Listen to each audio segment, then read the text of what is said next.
Assalomu alaykum do'stlar.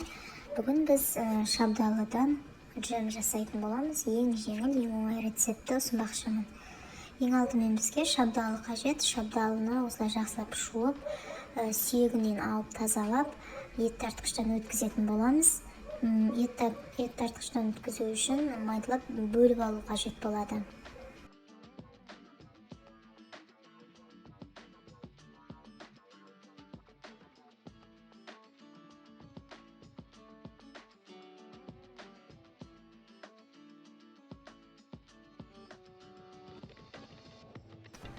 Осылай барлығын өткізіп, үлкен ыдысқа құйып, дайындайтын боламыз.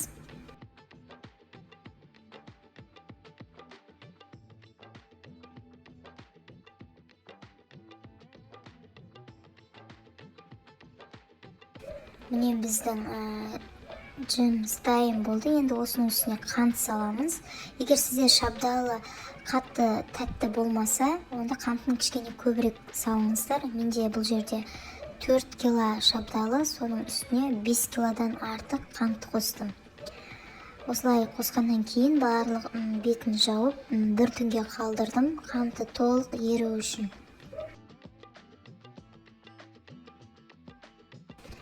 Қанты толық ерігеннен кейін жемді осылай қайнатып аламыз, бетінен көбігін алатын боламыз. Егер рецепт сізге ұнап, каналым пайдалы болып жатса, маған тіркеліп қоюды ұмытпаңыздар.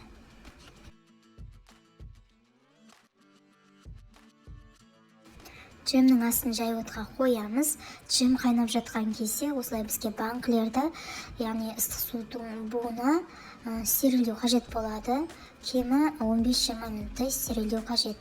Мен осылай 3 банкіні қойдым стерильдеуге, және жанына суды қайнатып, банкілердің қақпағында 15-20 минуттай қайнатып аламын ыстық суда.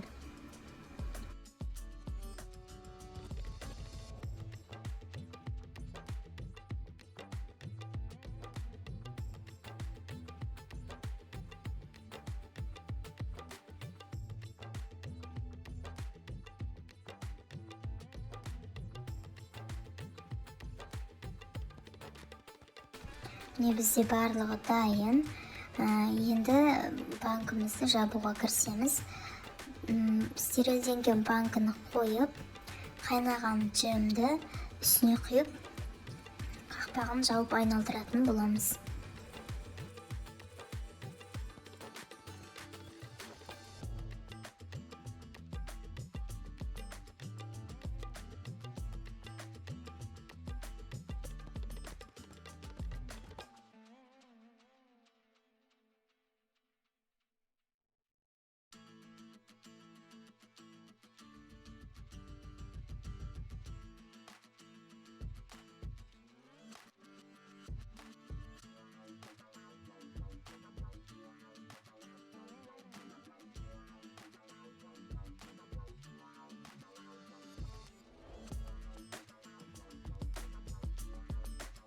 Міне біз қақпағын жабамыз. Қақпақты ортасынан ұстамаңыздар барынша.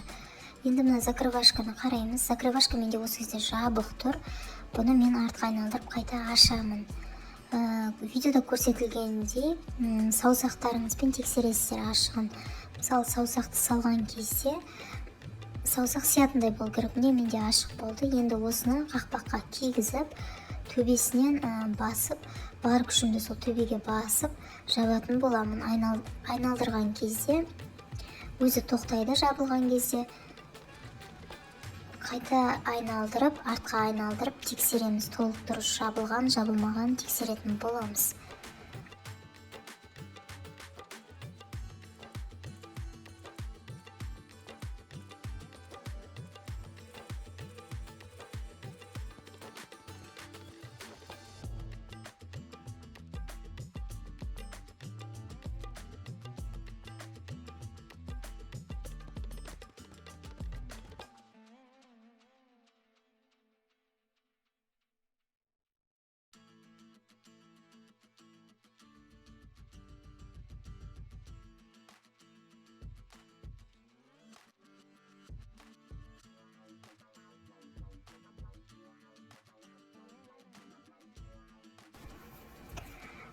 Содан кейін артқа қайта отырып барлығын толық жабылғанын тексеретін боламыз.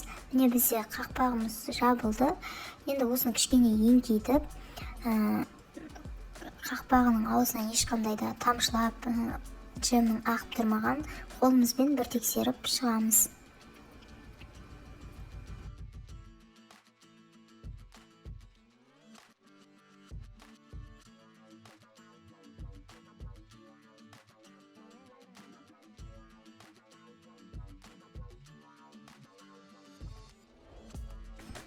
Бізде тексергенде қолымыз құрғақ, яғни қақпағы толық дұрыс жабылды деген сөз. Енді осыны мен әрек қойып, келесі банкілерді дәл осылай жабуға кірісемін.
Банканы жауып болғаннан кейін шүберекпен орап қоятын боламыз.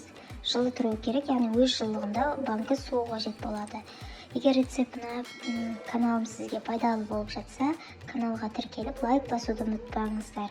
Жасап көріңіздер, баршаңызға іске сәт, ас болсын.